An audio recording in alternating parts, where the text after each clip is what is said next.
नमस्कार दोस्तों, स्वागत है आपका हमारी YouTube चैनल पे। तो दोस्तों, चौथे टेस्ट मैच के चौथे दिन रविंद्र जडेजा ने अपनी खतरनाक गेंदबाजी करते हुए टीम इंडिया की कराई वापसी। इसके बाद केएल राहुल और कप्तान शुभमन गिल ने मिलकर पलटा मैच और अंत में जो कुछ भी हुआ उसे देखने के बाद सबकी आंखें खुली की खुली रह गई। जी हाँ दोस्तों, सही सुना। तो दोस्तों, वीडियो में आगे बढ़ने से पहले अगर आप हमारी चैनल पर नए हैं तो वीडियो को लाइक और चैनल को सब्सक्राइब करना मत भूलना। अब आपका ज़्यादा समय न गवाकर सीधे चौथे टेस्ट मैच की चौथे दिन में हाईलाइट शुरू करते हैं। तो दोस्तों, चौथे दिन के इस मुकाबले में टॉस जीतकर इंग्लैंड के कप्तान बेन स्टोक्स में गेंदबाजी करने का फैसला किया था, जो कि काफ़ी अच्छा साबित हुआ। भारतीय टीम पहले बल्लेबाजी करने के लिए उतरी तो इंग्लैंड के गेंदबाजों ने शानदार गेंदबाजी करते हुए भारतीय टीम को 358 रनों पर रोक दिया और टीम इंडिया की पहली पारी समाप्त हुई। इसके बाद इंग्लैंड की टीम बल्लेबाजी करने के लिए उतरी तो उनके बल्लेबाजों ने खतरनाक प्रदर्शन किया। जैक क्राली और बन डकेट ने तूफानी बल्लेबाजी करते हुए पहले विकेट के लिए ही 166 रनों की साझेदारी की, जिसका फायदा इंग्लैंड के बाकी बल्लेबाजों को मिला। तीसरे दिन का खेल खत्म होने तक इंग्लैंड का स्कोर 7 विकेट के नुकसान पर 544 रन था। बेन स्टोक्स 77 रन बनाकर मैदान पर खड़े हुए थे, जबकि लियाम डॉसन 21 रन बनाकर उनका साथ दे रहे थे।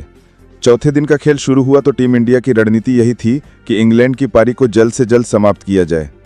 खेल शुरू होते ही भारतीय टीम के कप्तान शुभमन गिल ने बॉलिंग अटैक पर जसप्रीत बुमराह को लगाया। उनके सामने स्ट्राइक पर बल्लेबाजी कर रहे थे बेन स्टोक्स, लेकिन बेन स्टोक्स ने कोई भी रिस्क नहीं लिया और समझदारी के साथ बैटिंग करते हुए सिर्फ और सिर्फ डिफेंस ही किया। जसप्रीत बुमराह अपने इस ओवर में 1 रन खर्च करके वापस लौट गए। अगले ओवर में टीम इंडिया की तरफ से गेंदबाजी करने के लिए मोहम्मद सिराज को भेजा गया। ओवर की दूसरी ही गेंद पर बेन स्टोक्स ने तगड़ा चौका लगाकर इंग्लैंड के स्कोर को तेजी से आगे बढ़ाया। अब इंग्लैंड का स्कोर 7 विकेट के नुकसान पर 550 रनों तक पहुंच गया था।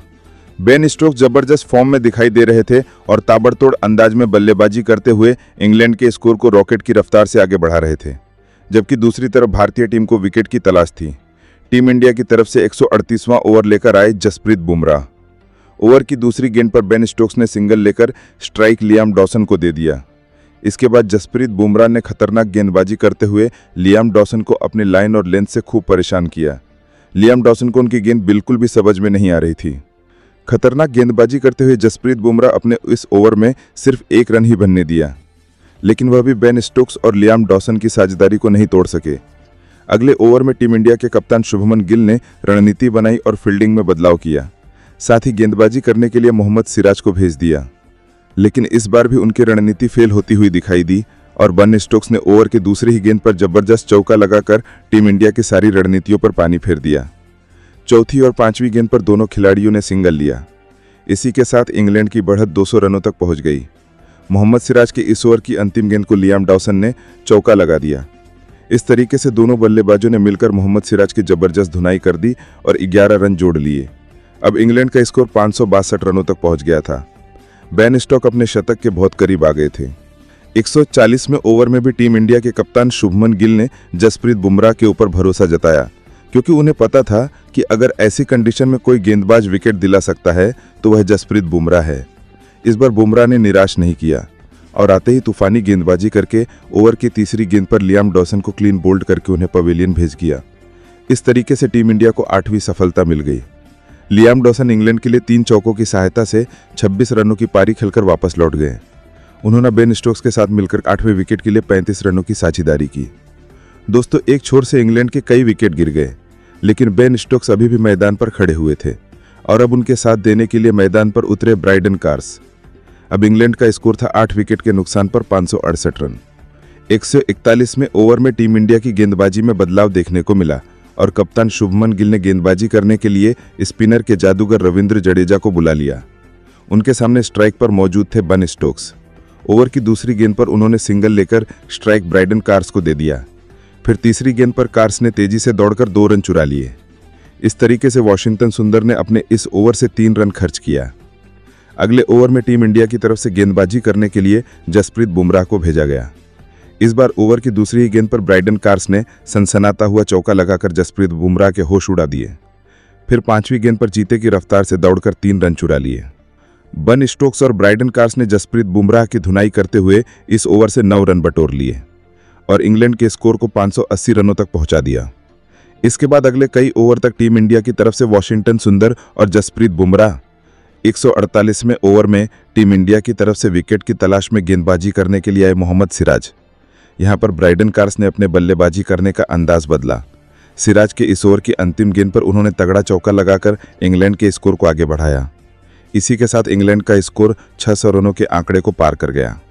दोस्तों, 20 साल के इतिहास में इंग्लैंड ने अपनी धरती पर दूसरी बार टीम इंडिया के खिलाफ 600 रनों का आंकड़ा पार किया। टीम इंडिया की तरफ से 149वां ओवर लेकर आए वाशिंगटन सुंदर, लेकिन इस बार बेन स्टोक्स ने उनकी बखिया उधेड़ कर रख दी। दूसरी और तीसरी गेंद पर दोनों बल्लेबाजों ने सिंगल लिया। अब स्ट्राइक बेन स्टोक्स के पास थी। बेन स्टोक्स ने ओवर की चौथी गेंद पर छक्का लगाकर इंग्लैंड के स्कोर को रॉकेट की रफ्तार से आगे बढ़ाया। इसके बाद भी उनका तूफान रुकने का नाम नहीं लिया और अगली गेंद पर एक खतरनाक चौका लगाया। वाशिंगटन सुंदर का यह ओवर टीम इंडिया के लिए काफी महंगा साबित हुआ। उन्होंने अपने इस ओवर में 12 रन लुटा दिए। अब इंग्लैंड का स्कोर 612 रनों तक पहुंच गया था। अगले ओवर में टीम इंडिया की गेंदबाजी में बदलाव देखने को मिला और कप्तान शुभमन गिल ने बॉलिंग करने के लिए स्पिन के जादूगर रविंद्र जडेजा को बुला लिया। जडेजा ने खतरनाक गेंदबाजी करते हुए बेन स्टोक्स को पूरी तरीके से जकड़ कर रखा और सिर्फ 1 रन खर्च किया। 153वें ओवर में ब्राइडन कार्स ने तूफान मचा कर रख दिया, जहां पर टीम इंडिया की तरफ से गेंदबाजी कर रहे थे वाशिंगटन सुंदर। खतरनाक बल्लेबाजी करते हुए ब्राइडन कार्स ने इस ओवर में 91 मीटर का एक लंबा लगाया तो वहीं एक जबरदस्त चौका ऑफ साइड की दिशा में लगाया।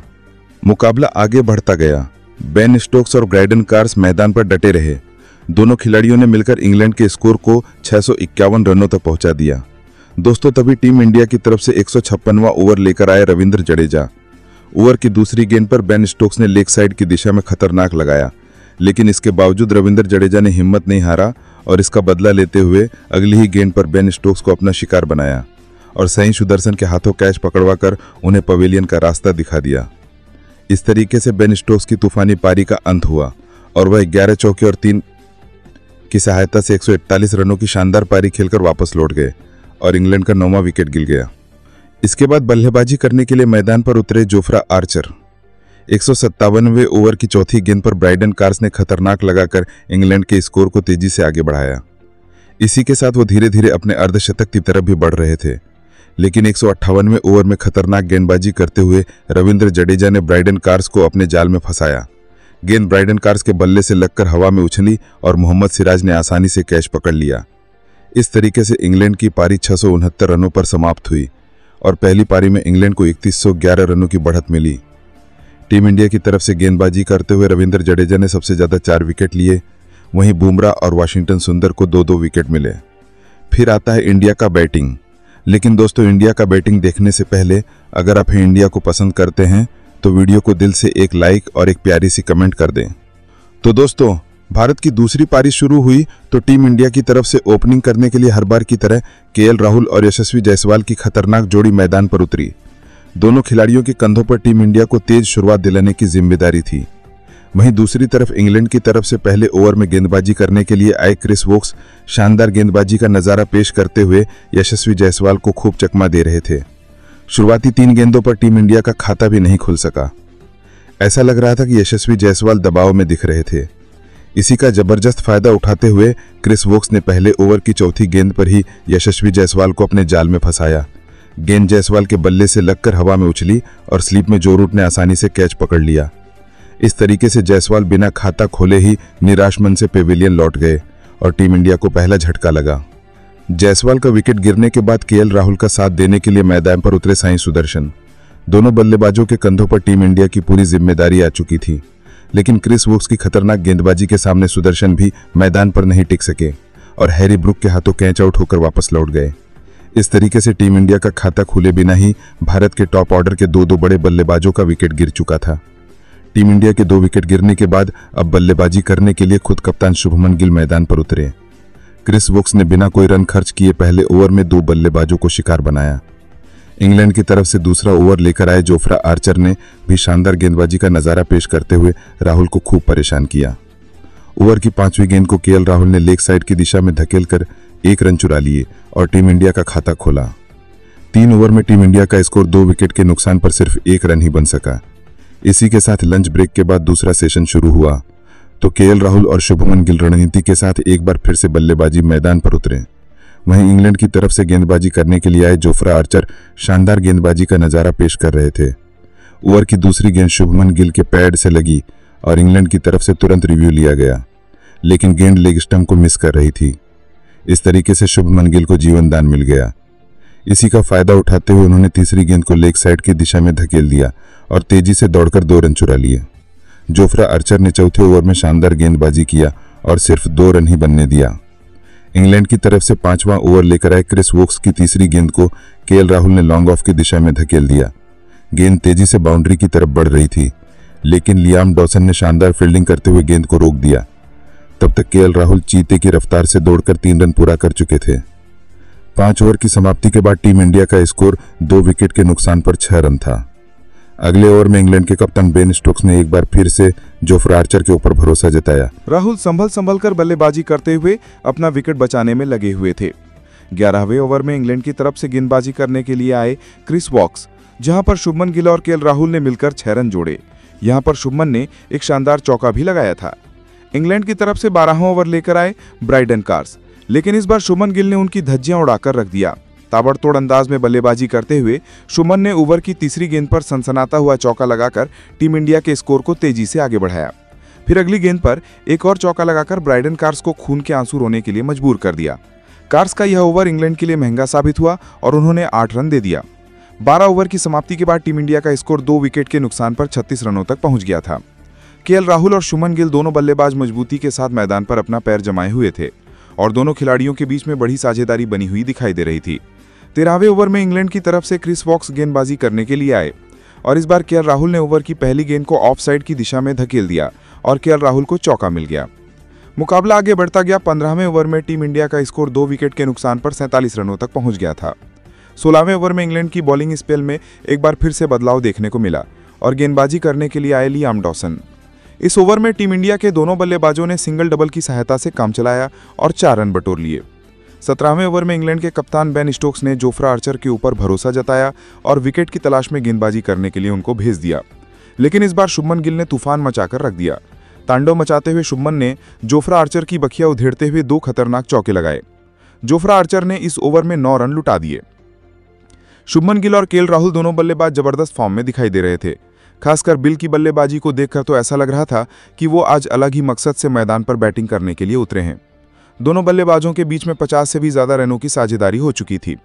इंग्लैंड की तरफ से 20वां ओवर लेकर आए लियाम डॉसन की दूसरी गेंद पर शुभमन गिल ने जबरदस्त चौका लगाया। फिर चौथी गेंद पर उन्होंने तेजी से दौड़कर 2 रन चुरा लिए। 20 ओवर की समाप्ति के बाद टीम इंडिया का स्कोर 2 विकेट के नुकसान पर 67 रनों तक पहुंच गया था। वहीं शुभमन गिल धीरे धीरे अपने अर्धशतक की तरफ बढ़ रहे थे। 29वें ओवर में भी इंग्लैंड की गेंदबाजी में जबरदस्त बदलाव देखने को मिला और विकेट की तलाश में बॉलिंग करने के लिए आए जो रूट। उनके सामने स्ट्राइक पर मौजूद थे शुभमन गिल। शानदार बल्लेबाजी करते हुए शुभमन ने ओवर की दूसरी गेंद को लॉन्ग ऑफ की दिशा में धकेल दिया और तेजी से दौड़कर 3 रन पूरे कर लिए। इसी के साथ उन्होंने तूफानी अर्धशतक ठोक दिया। शुभमन गिल के टेस्ट करियर का यह 8वां अर्धशतक था। उन्होंने बल्ले को हवा में लहराकर इस मोमेंट का सेलिब्रेशन किया। इसी के साथ अब टी ब्रेक का समय हो चुका था। दूसरा सेशन खत्म होने तक टीम इंडिया का स्कोर 2 विकेट के नुकसान पर 66 रन था। शुभमन गिल 52 रन बनाकर मैदान पर डटे हुए थे, जबकि केएल राहुल 30 रनों की पारी खेलकर उनका साथ दे रहे थे। लेकिन टी ब्रेक के बाद जब चौथे टेस्ट मैच के चौथे दिन का तीसरा सेशन शुरू हुआ तो इंग्लैंड की टीम विकेट की तलाश में उतरी, तो वहीं केएल राहुल और शुभमन गिल ने टीम इंडिया के स्कोर को और आगे बढ़ाने का प्रयास किया। यहां पर इंग्लैंड की तरफ से गेंदबाजी करने के लिए आए क्रिस वॉक्स के सामने स्ट्राइक पर मौजूद थे केएल राहुल।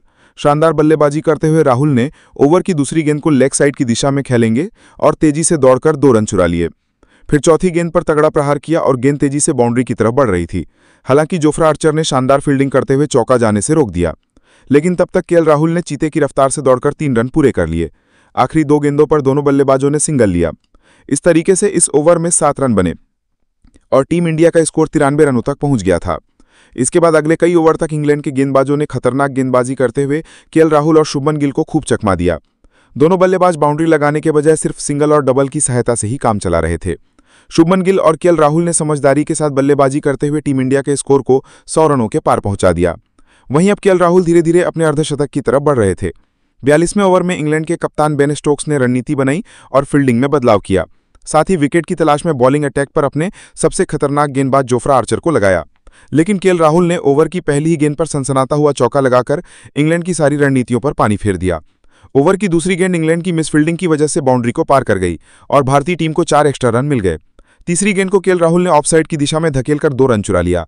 फिर चौथी गेंद पर सिंगल लेकर टीम इंडिया के स्कोर को 115 रनों तक पहुंचा दिया। अब केएल राहुल अपने अर्धशतक से सिर्फ 1 रन ही दूर थे। 43वें ओवर में इंग्लैंड के कप्तान बेन स्टोक्स ने लियाम डॉसन के ऊपर भरोसा जताया और गेंदबाजी करने के लिए उनको बुला लिया। ओवर की दूसरी गेंद पर केएल राहुल ने चीते की रफ्तार से दौड़कर सिंगल चुरा लिया। इसी के साथ उन्होंने तूफानी अर्धशतक ठोक दिया। उन्होंने बल्ले को हवा में लहराकर इस मूवमेंट का सेलिब्रेशन किया। इसी के साथ अब टी ब्रेक का समय हो चुका था। 44वें ओवर में इंग्लैंड की तरफ से लेकर आए जोफ्रा आर्चर इस ओवर में भी केएल राहुल ने एक जबरदस्त चौका लॉन्ग ऑफ की दिशा में लगाया। 45वें ओवर में लियाम डॉस ने शानदार गेंदबाजी का नजारा पेश करते हुए शुभमन गिल को पूरी तरीके से जकड़कर रखा और उन्हें 1-1 रन के लिए तरसा दिया। 46वें ओवर में इंग्लैंड के कप्तान बेन स्टोक्स ने गेंदबाजी करने के लिए एक बार फिर से जोफ्रा आर्चर को भेजा, लेकिन इस बार टीम इंडिया के दोनों बल्लेबाजों ने उनको खून के आंसू रोने के लिए मजबूर कर दिया। ताबड़तोड़ अंदाज में बल्लेबाजी करते हुए केएल राहुल ने ओवर की पहली ही गेंद को लेग साइड की दिशा में धकेलकर चौके में तब्दील कर दिया। फिर चौथी गेंद पर सिंगल लिया। अब स्ट्राइक पर शुभमन गिल आ चुके थे। स्ट्राइक पर आते ही उन्होंने तगड़ा चौका लगाकर टीम इंडिया के स्कोर को रॉकेट की रफ्तार से आगे बढ़ाया। अब भारतीय टीम का स्कोर 2 विकेट के नुकसान पर 131 रनों तक पहुंच चुका था। केएल राहुल और शुभमन गिल दोनों बल्लेबाज मजबूती से पैर जमाए हुए थे और इंग्लैंड के हर गेंदबाज का डटकर मुकाबला कर रहे थे। इंग्लैंड के कप्तान बेन स्टोक्स ने अपने हर गेंदबाज क्रिस वॉक्स से लेकर ब्राइडन कार्स यहां तक कि जोफ्रा आर्चर को भी आजमा लिया, लेकिन कोई भी गेंदबाज राहुल और शुभमन की साझेदारी को नहीं तोड़ सका। दोनों खिलाड़ियों ने मिलकर टीम इंडिया के स्कोर को 142 रनों तक पहुंचा दिया। 53वें ओवर में इंग्लैंड की तरफ से विकेट की तलाश में गेंदबाजी करने के लिए आए लियाम डॉसन के ओवर में दोनों बल्लेबाजों ने सिर्फ सिंगल की सहायता से ही काम चलाया। 54वें ओवर में इंग्लैंड के कप्तान बेन स्टोक्स ने रणनीति बनाई और गेंदबाजी करने के लिए जो रूट को भेज दिया, लेकिन केएल राहुल और शुभमन गिल ने समझदारी से काम लेते हुए इस ओवर में कोई भी बड़ा शॉट खेलने का प्रयास नहीं किया। दोनों बल्लेबाजों ने मिलकर जो रूट के इस ओवर से 4 रन जोड़े। इंग्लैंड की टीम को यहां भी कोई मौका नहीं मिला। 57वें ओवर में इंग्लैंड की तरफ से गेंदबाजी करने के लिए क्रिस वॉक्स को भेजा गया, लेकिन केएल राहुल ने इस बार तो तूफान मचाकर रख दिया। ताबड़तोड़ अंदाज में बल्लेबाजी करते हुए राहुल ने ओवर की पहली गेंद पर तगड़ा चौका लगाकर टीम इंडिया के स्कोर को रॉकेट की रफ्तार से आगे बढ़ाया। फिर अगली गेंद पर तेजी से दौड़कर 2 रन चुरा लिए और स्ट्राइक अपने पास ही रखा। इसके बाद भी उनका तूफान रुकने का नाम नहीं लिया और चौथी गेंद को लॉन्ग ऑफ की दिशा में धकेलकर चौके में तब्दील कर दिया। क्रिस वॉक्स ने अपने इस ओवर में 10 रन लुटा दिए। अब टीम इंडिया का स्कोर 160 रनों तक पहुंच गया था। अगले ओवर में शुभमन गिल ने भी लेग साइड की दिशा में शानदार चौका जड़कर टीम इंडिया के स्कोर को तेजी से आगे बढ़ाया। 60 ओवर की समाप्ति के बाद टीम इंडिया का स्कोर 2 विकेट के नुकसान पर 165 रनों तक पहुंच गया था। जहां एक तरफ केएल राहुल चौकों की बारिश करते हुए टीम इंडिया के स्कोर को तेजी से आगे बढ़ा रहे थे, तो वहीं दूसरी तरफ शुभमन गिल भी उनका भरपूर साथ दे रहे थे। 61वें ओवर में इंग्लैंड की तरफ से गेंदबाजी करने के लिए आए जो रूट यहां पर दोनों बल्लेबाज सिंगल की सहायता से ही काम चला रहे थे, लेकिन अंतिम गेंद पर केएल राहुल ने खतरनाक चौका लगाकर जो रूट को भी घुटने गिकने के लिए मजबूर कर दिया। मुकाबला आगे बढ़ता गया और दोनों खिलाड़ियों ने मिलकर टीम इंडिया के स्कोर को 174 रनों तक पहुंचा दिया। इसी के साथ चौथे दिन का खेल खत्म हुआ। दिन का अंत होने तक शुभमन गिल 78 रन तो वहीं केएल राहुल 87 रनों की पारी खेलकर मैदान पर खड़े हुए थे। तो दोस्तों यही थी चौथे टेस्ट मैच के चौथे दिन की सुपरहिट हाईलाइट। तो दोस्तों वीडियो में लास्ट तक बने रहने के लिए धन्यवाद। मिलते हैं नेक्स्ट वीडियो में।